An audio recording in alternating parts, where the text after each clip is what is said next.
Hey everyone, my name is Onati, founder of Feedback Mastery, a leadership development organization that specializes on employee feedback. Today, I want to talk about the 5 reasons why we actually give feedback. The first reason why we give feedback is developing and upskilling our employees. It is important that as leaders, we develop and upskill our employees. As we develop and upskill them, we need to then give them feedback on whether how they are doing in the task that we are developing them in so that they can know what do they need to improve and what they need to do better in order to be more competent in the task and that we are developing them in. So it's very crucial that as a leader we give employees feedback. If you've given an employee a new task, we need to give them feedback how they are doing in that new task so that they can know whether they are doing well or not. The second reason why we give feedback is to motivate our employees. It's important for employees to be motivated so that they can continue to do the right things. If an employee is doing something and you give them feedback that listen, you are doing this very good, that employee is gonna continue to do what you complimented them in, and they will continue to do it. Why? Because you already told them that what they are doing is good, so they'll continue to do it because they are motivated to continue to do the right thing. So that is why you motivate them so that they can be motivated to continue to do the right thing. It's important as a leader to observe your employees and know and notice the good things that employees are doing and tell them that what they are doing good and so that they can continue. If you find an employee sweeping, you must tell them, listen, great job, well done for sweeping, because they will continue to do that. Okay. The third reason why we give feedback is to improve performance. Some employees might be performing at a 40% and they're supposed to be performing at a 90%, and they've got capacity to perform at 90%. As a leader, it's your responsibility to give that employee feedback to say, listen, you are performing at a 40%, and as a company, we expect you to perform at a 90%. We need you to start performing at a 90%. If you are struggling to perform it, if you can't perform at a 90%, then you need to tell us what are your challenges. We will also observe and see maybe if there are obvious challenges we can help you with.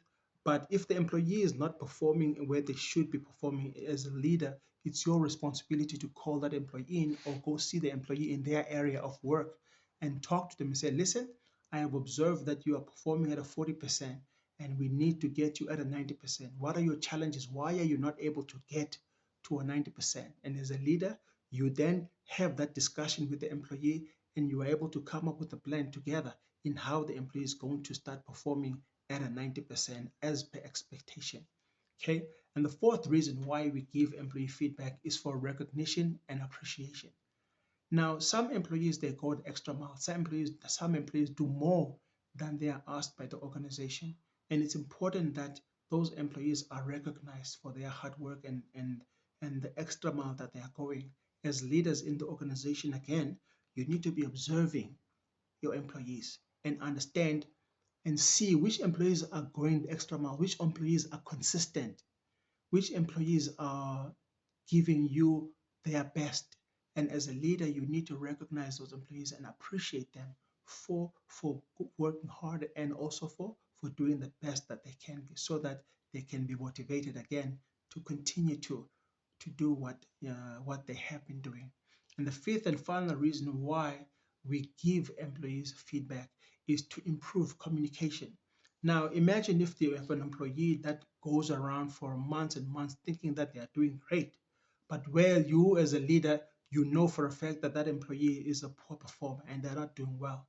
But then you are not telling them, you are not calling them and telling them, listen, dude, you are not doing well. You are not performing where you're supposed to be performing, and you don't say anything, that employee will carry on thinking that they are doing well. But you as a leader, it's your responsibility to tell them, to call them in and align your employees saying, listen, you are not performing where you should be performing. This improves the communication between you and your employees so that you don't think one thing and your employees, they think another thing. It's important for your employees to be aligned to what you think of them so that they can be able to take actions to improve your expectation, what you think of them, to improve what you where you believe they are. If you believe they're at 40% and they believe they're at 90%, they need to work hard and show you that they're at 90%. There must be communication. You need to tell them when you are happy or where you are not happy, you need to be able to voice that so that your employees are aligned what they are, where you are, whether you are happy or not. And if, for example, you want employees to improve on certain things, you need to communicate those things. You cannot assume that your employees will know what they need to do well, what they need to improve on. It's your responsibility as a leader to talk to your employees and tell them that, listen, you need to improve this, you need to do well on this, so that they can be able to start doing things differently. But if you don't tell them and they don't pick it up themselves, they're not going to change. And if you as a leader are gonna, instead of talking to your employees, you are one of those leaders who discuss your employees' poor performance in corridors with other fellow leaders, you're not gonna win. You have to call your employees in and tell them where they are not doing well. Improve the communication so that there's clear communication. No one is misled as to where they stand, so that everyone is aligned as to what you think of them, and so that your employees can also know that they need to improve, or they are doing well, they need to continue to do what they're doing. Okay, so thank you very much, guys. Keep watching the channel and subscribe and watch more videos that are coming. Thank you.